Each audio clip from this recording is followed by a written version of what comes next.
Hola, hoy vamos a meternos de lleno en algunas ideas francamente alucinantes sobre el universo. Sí, ideas que desafían nuestra intuición. Exacto. Y lo haremos guiados por El universo en una cáscara de nuez.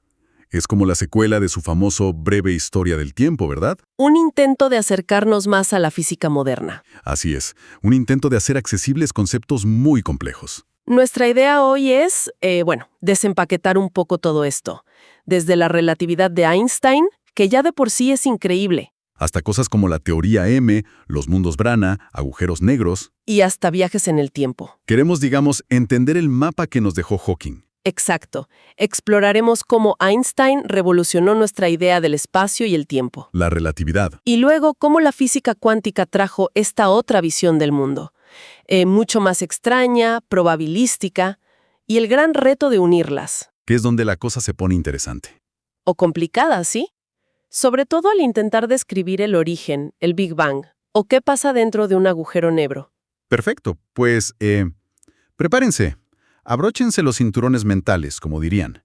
Vamos a explorar desde la forma del tiempo hasta nuestro futuro como especie. Empecemos por el principio entonces. Einstein. Einstein. Es curioso que no fuera el niño prodigio típico, ¿no? Incluso tuvo roces con la autoridad académica. Sí, pero en 1905, trabajando en una oficina de patentes en Berna, tuvo lo que llaman su año milagroso. Publicó trabajos que cambiaron la física para siempre. Y uno de los líos de la época era la luz. Exacto. Se creía que necesitaba un medio para viajar, el famoso éter. Como el sonido necesita el aire. Algo así. Pero experimentos clave como el de Michelson y Morley buscaron ese éter y nada, no lo encontraron. Y peor aún, parecía que la velocidad de la luz era siempre la misma, no importaba si te movías hacia ella o te alejabas. Eso es rarísimo. Intuitivamente, si corro hacia una pelota, la veo venir más rápido. Claro, pero con la luz no pasaba. Y ahí es donde Einstein dio un salto genial. Dijo, bueno, aceptemos esto como un hecho. Las leyes de la física y la velocidad de la luz son iguales para todos. Sin importar cómo se muevan. Siempre que sea a velocidad constante, sí. Pero la consecuencia es, brutal. ¿Que el tiempo no es universal? Exacto. Adiós al reloj cósmico central. Cada observador tiene su propio tiempo personal. Mi ahora no tiene por qué ser tu ahora si nos movemos diferente. Increíble. Y esto se ha comprobado, ¿no? Con relojes en aviones y cosas así. Sí, se ha medido. El efecto es pequeñísimo a velocidades normales, pero real. Esa es la base de la relatividad especial. Y de ahí también sale E igual a mc al cuadrado. La ecuación más famosa del mundo, sí. Masa y energía son intercambiables, dos caras de la misma moneda cósmica. Con implicaciones enormes. La energía nuclear, por ejemplo. Claro. Y es una ironía, ¿verdad? Einstein, pacifista convencido, le escribió a Roosevelt para que investigaran la energía atómica por miedo a que los nazis la desarrollaran primero. Y luego quedó horrorizado por Hiroshima y Nagasaki. Sí. Aunque, como dice Hawking, culparlo a él sería como culpar a Newton por los accidentes de avión. Son las aplicaciones, no la ciencia fundamental. Entendido. Pero a Einstein le faltaba la gravedad. Exacto. La teoría de Newton, con eso de la fuerza que actúa instantáneamente a distancia, no cuadraba con la relatividad especial, donde nada puede viajar más rápido que la luz. ¿Y cómo le dio la vuelta? Pasó años dándole vueltas, rompiéndose la cabeza. La clave fue ese experimento mental del ascensor. Ah, sí. Si estás en un ascensor cerrado, no sabes si estás quieto en la Tierra por la gravedad o si estás en el espacio acelerando hacia arriba. Justo. La aceleración y la gravedad se sienten igual. Eso le llevó a pensar que quizás la gravedad no era una fuerza en el sentido clásico. Entonces, ¿qué era? Era una manifestación de la curvatura del espacio-tiempo. La masa y la energía, digamos, le dicen al espacio-tiempo cómo curvarse. Y el espacio-tiempo curvo le dice a la materia cómo moverse. Exactamente. Los planetas no orbitan el Sol porque éste tire de ellos con una cuerda invisible. Orbitan porque siguen el camino más recto posible en un espacio-tiempo que el Sol ha deformado. La analogía de la bola de bolo sobre la lámina de goma. Esa es la clásica. La bola deforma la lámina y si tiras una canica cerca, su trayectoria se curva. Y necesitó matemáticas complejas para esto, ¿no? La geometría de Riemann. Uf, sí. Le costó. Con ayuda del matemático Grossman, finalmente encontró las ecuaciones correctas en 1915, la relatividad general. Y la confirmación fue espectacular.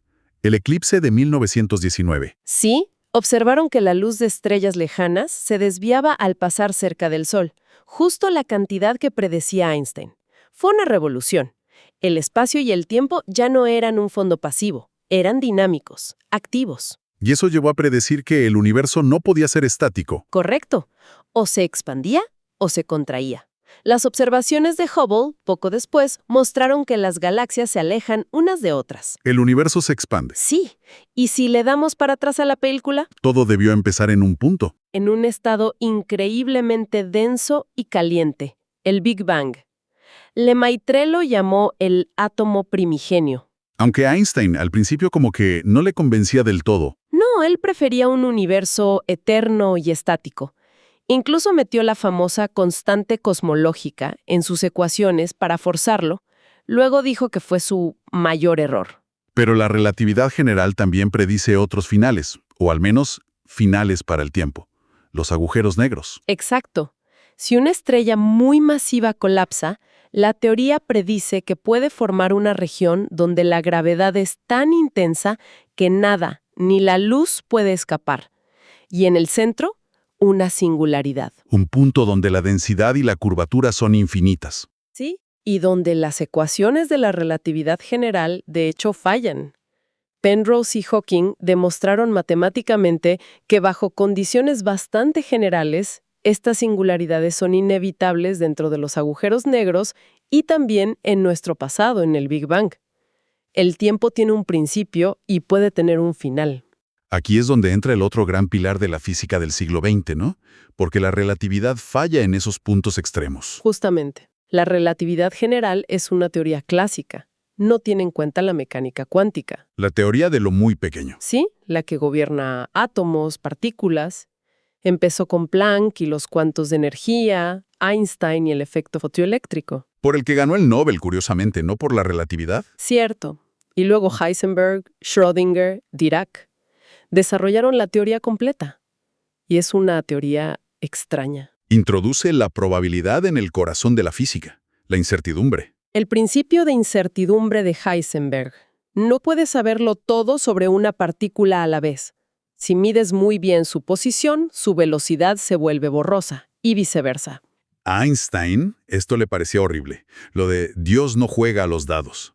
Sí, él buscaba un determinismo más profundo. Pero la cuántica funciona. Es increíblemente precisa y es la base de casi toda nuestra tecnología moderna. Entonces, el gran reto es unir las dos. Relatividad general para lo grande, cuántica para lo pequeño. Ese es el santo grial de la física teórica, porque necesitas ambas para entender el Big Bang o los agujeros negros. Son situaciones donde tienes muchísima masa y energía, dominio de la relatividad, concentradas en espacios muy pequeños, dominio de la cuántica. Y chocan. Mencionaste antes las fluctuaciones del vacío. Ah, sí, es un ejemplo perfecto del conflicto. La cuántica dice que el vacío no está vacío. Partículas virculares apareciendo y desapareciendo. ¡Exacto! Una especie de efervescencia cuántica constante. Y esto tiene energía. Se mide, por ejemplo, con el efecto Casimir, una fuerza real entre dos placas muy juntas en el vacío. Vale. Y el problema es... Que según la relatividad general, toda esa energía debería curvar el espacio-tiempo, y debería hacerlo de forma masiva. El universo debería haberse curvado sobre sí mismo hasta ser diminuto. Pero obviamente no lo ha hecho. Estamos aquí. Claro, así que algo no cuadra. O la cuántica está mal al calcular esa energía, o la relatividad está mal al decir cómo esa energía curva el espacio, o ambas necesitan ser modificadas en una teoría más profunda. Y ahí entran ideas como la supersimetría. La supersimetría fue un intento muy popular. Proponía una simetría fundamental entre los dos tipos básicos de partículas, fermiones, como electrones, y bosones, como fotones. Cada partícula tendría una supercompañera. Algo así, con propiedades ligeramente distintas. La esperanza era que las contribuciones de estas supercompañeras a la energía del vacío cancelaran exactamente las de las partículas que conocemos. ¿Y funcionó? Bueno, matemáticamente era elegante. llevó a teorías de supergravedad, que intentaban incluir la gravedad. Pero los experimentos, como los del LHC en Ginebra, no han encontrado en ninguna de estas superpartículas hasta ahora. O sea que, por ahora, no parece ser la solución completa. ¿Qué más hay? La teoría de cuerdas. Esa fue la siguiente gran idea, que surgió en los 70s y 80s. La propuesta radical es que las partículas fundamentales no son puntos. Sino cuerdas diminutas. Exacto, lazos de energía vibrantes increíblemente pequeños. Y las diferentes partículas que vemos, electrones, quarks, fotones, serían simplemente diferentes notas o modos de vibración de esa cuerda fundamental. Suena muy unificador. Una sola cosa vibrando de distintas maneras. Esa era la gran promesa. Parecía capaz de describir todas las partículas y fuerzas, incluida la gravedad, que aparecería como una vibración específica de la cuerda. Por un tiempo se pensó que podía ser la teoría del todo. Pero siempre hay un pero. El pero fue que en lugar de una teoría de cuerdas aparecieron 5 versiones distintas, todas matemáticamente consistentes. Vaya, de Guatemala a Guatepeor, como dicen. Algo así. Y además estaba la supergravedad, que vivía en 11 dimensiones y no parecía encajar directamente con las cuerdas, que vivían en 10. Parecía un callejón sin salida. ¿Y entonces, cómo se salió de ahí? A mediados de los 90 hubo otra revolución, a veces llamada la segunda revolución de supercuerdas. Se descubrieron relaciones inesperadas, llamadas dualidades, entre las 5 teorías de cuerdas y la supergravedad. Dualidades, como que eran lo mismo visto desde ángulos diferentes. Exactamente eso. Sugerían que no eran teorías fundamentalmente distintas, sino diferentes aspectos, diferentes límites o aproximaciones de una única teoría subyacente, aún más misteriosa. Y esa es la teoría M. Esa es la teoría M. La M puede ser por membrana, misterio, magia, matriz. Hawking bromeaba con eso. Es un marco teórico que opera en 11 dimensiones y que en ciertos límites se reduce a cada una de las 5 teorías de cuerdas o a la supergravedad. 11 dimensiones. Aquí es donde me pierdo un poco. ¿Dónde están las otras 7 dimensiones espaciales? ¿Solo vemos 3? Es la pregunta claro.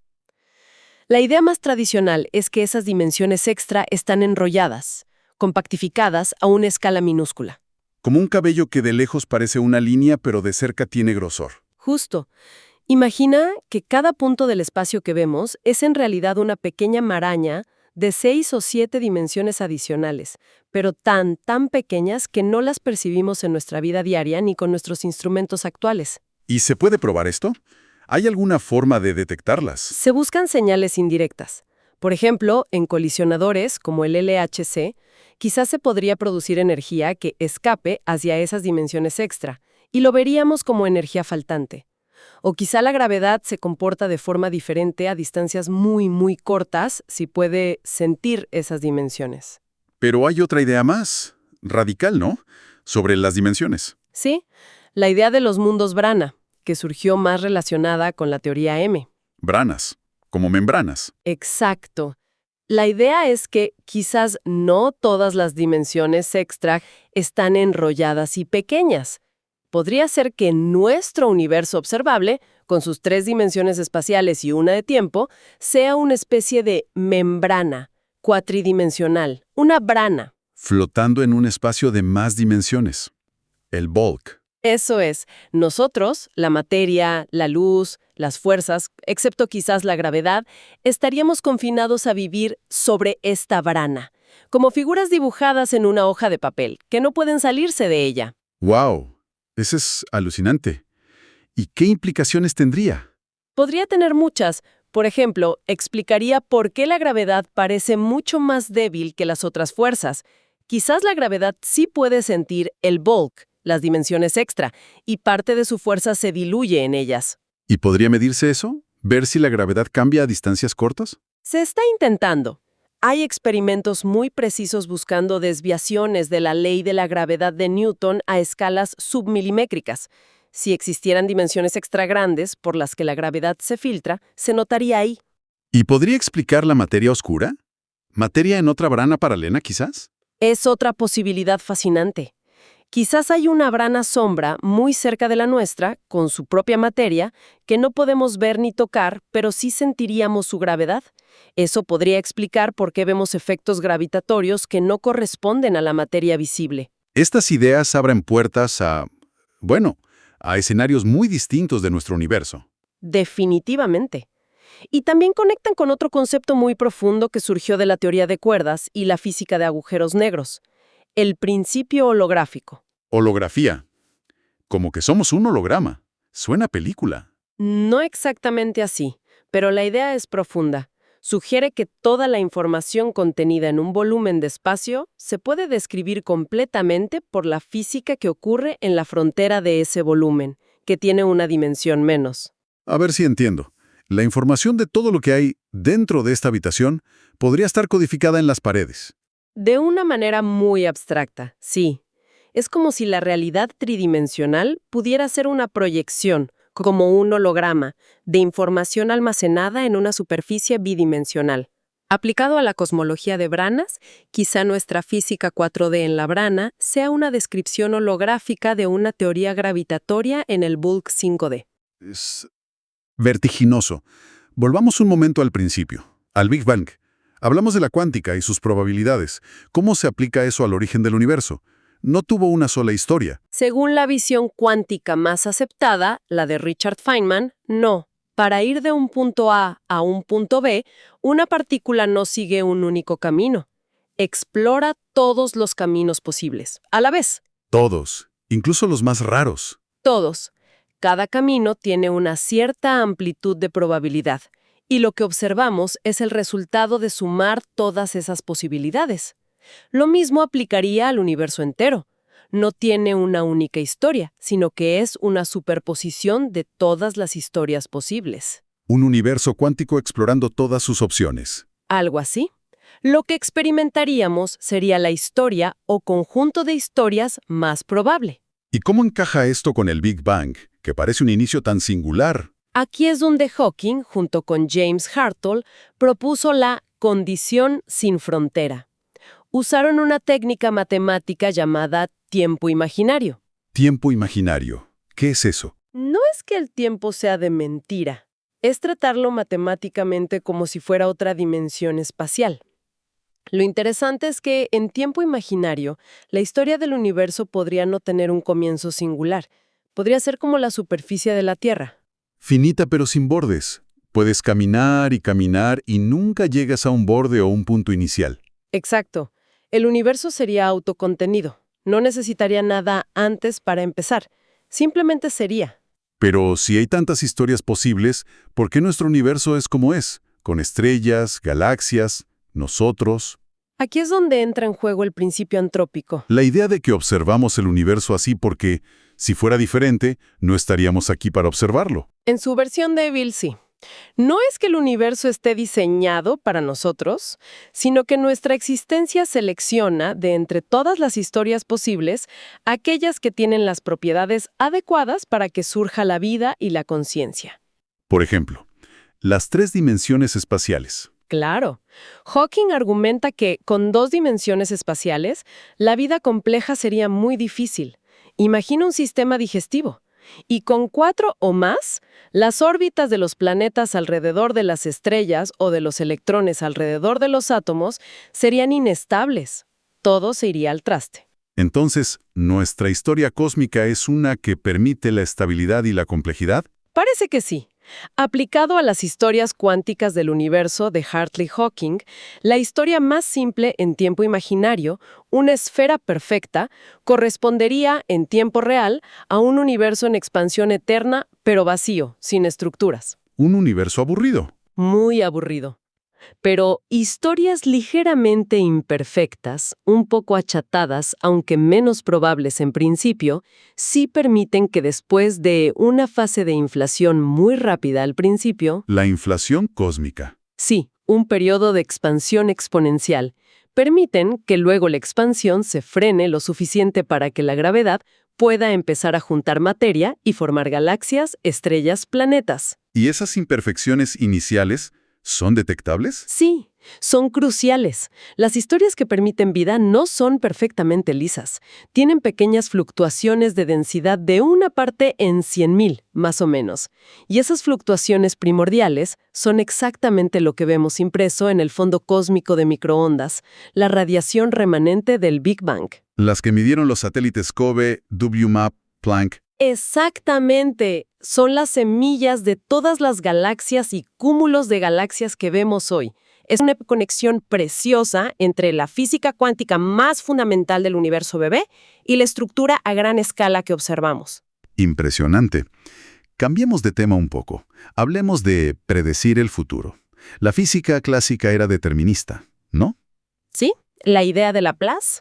Si conocieras la posición y velocidad de todas las partículas del universo en un momento dado, podrías calcular todo el futuro y todo el pasado. Un universo de relojería. Pero la cuántica rompió eso con la incertidumbre. Lo matizó. Ya no puedes predecir posición y velocidad exactas, pero sí puedes predecir con exactitud cómo cambia la función de onda, que contiene las probabilidades de todos los resultados posibles. La ecuación de Schrödinger es determinista para la función de onda. O sea, sigue habiendo un determinismo, pero a nivel de probabilidades. Exacto. Pero luego llegaron los agujeros negros a complicarlo todo de nuevo.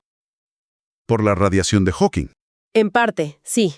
Hawking descubrió que, por efectos cuánticos cerca del horizonte de sucesos, el punto de no retorno, los agujeros negros no son totalmente negros. Emiten partículas. ¿Cómo era eso? Pares de partículas virtuales. Sí, la idea es que el vacío cuántico crea pares partícula-antipartícula constantemente. Normalmente se aniquilan muy rápido. Pero si un par se crea justo en el borde del horizonte, puede pasar que una caiga dentro y la otra escape. Y la que escapa se lleva energía del agujero negro. Correcto. Para un observador lejano, es como si el agujero negro estuviera emitiendo radiación térmica. Pierde masa lentamente. Y eventualmente se evapora del todo. Los cálculos indican que sí. Los agujeros negros muy grandes tardarían muchísimo, más que la edad actual del universo, pero los pequeños se evaporarían más rápido, terminando en una especie de fogonazo final. Y aquí viene la paradoja. ¿Qué pasa con la información de todo lo que cayó dentro? Ese es el quid de la cuestión. La paradoja de la información del agujero negro.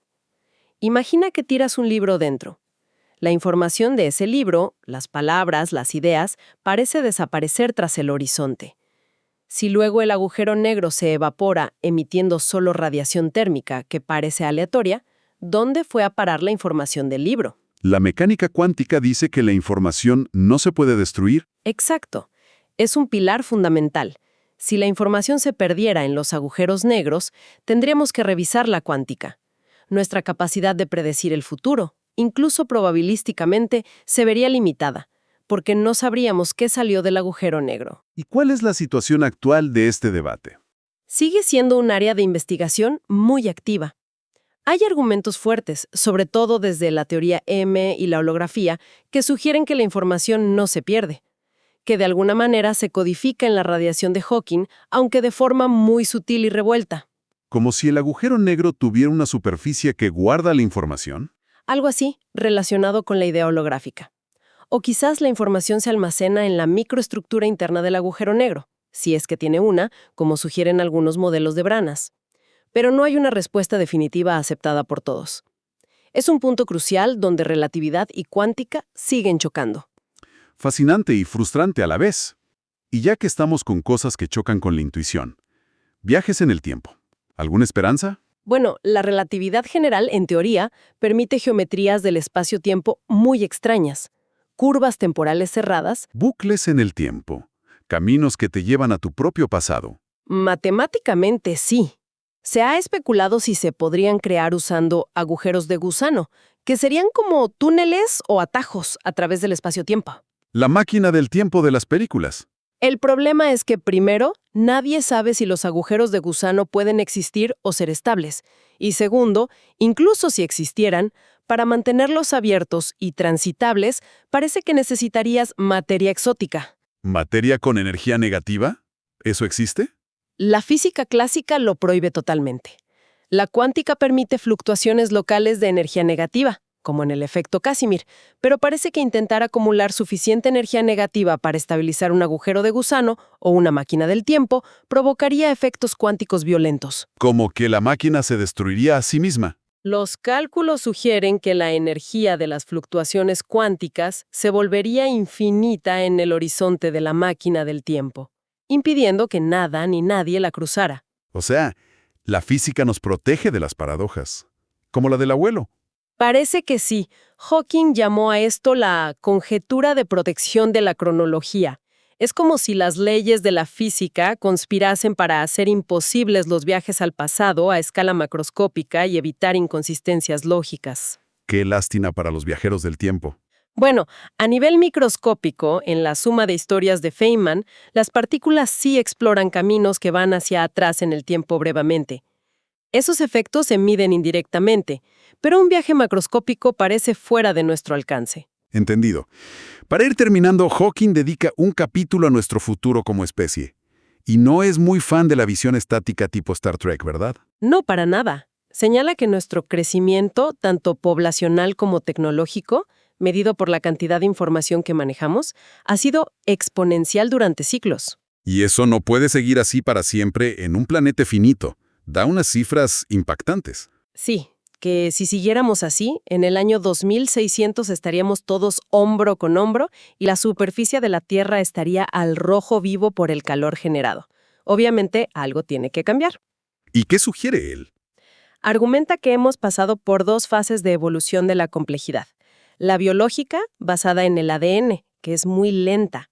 Luego la cultural o externa, basada en el lenguaje, la escritura, los libros, las computadoras, que es mucho más rápida. ¿Y la siguiente fase? Sugiere que podrían ser dos cosas, interconectadas.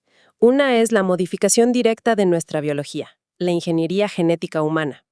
Tema delicado. Muy delicado éticamente, sí.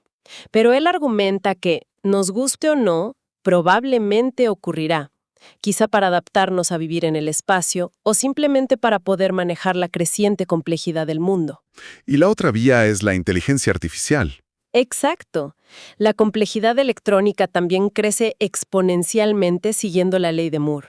Se pregunta si las computadoras llegarán a ser inteligentes, conscientes, y si lo hacen, podrían empezar a diseñar máquinas aún más inteligentes que ellas mismas, creando una explosión de inteligencia. Un futuro de complejidad biológica y electrónica acelerada. Esa es su visión. Un futuro muy diferente al presente y probablemente no estático. ¿Y qué hay de encontrar vida extraterrestre? Aliens como nosotros. Lo ve improbable. Argumenta que la vida inteligente podría ser extremadamente rara. O quizás no dura mucho tiempo, porque tiende a autodestruirse o a evolucionar hacia formas que no reconoceríamos. O sea que probablemente estemos solos en esta parte del universo. Es su conclusión. Solos, pero en pleno proceso de transformarnos radicalmente, nosotros mismos. Vaya viaje hemos hecho.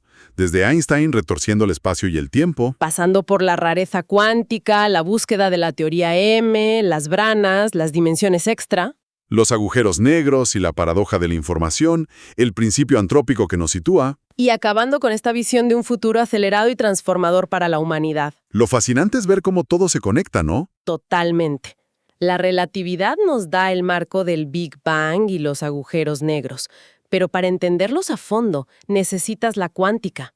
Y al intentar unir ambas, surge la paradoja de la información, que nos empuja hacia teorías como la M, con sus dimensiones extra y branas, que a su vez abren nuevas preguntas sobre la naturaleza misma de nuestra realidad. Es una búsqueda constante de las leyes más fundamentales. Exacto. Un puzzle gigantesco donde cada pieza afecta a las demás. Y nos deja pensando, si la teoría M fuera correcta, con quizás múltiples universos o realidades en branas, si podemos rediseñar nuestra biología y crear IA, ¿qué significará ser humano en el futuro? Y esa idea de la holografía, ¿será que nuestra realidad sólida y tangible es solo una proyección? ¿Una sombra compleja de algo más fundamental que ocurre en otra parte? ¿En otras dimensiones? Ahí queda eso. Material para seguir dándole vueltas. Muchísimas gracias por esta charla tan esclarecedora.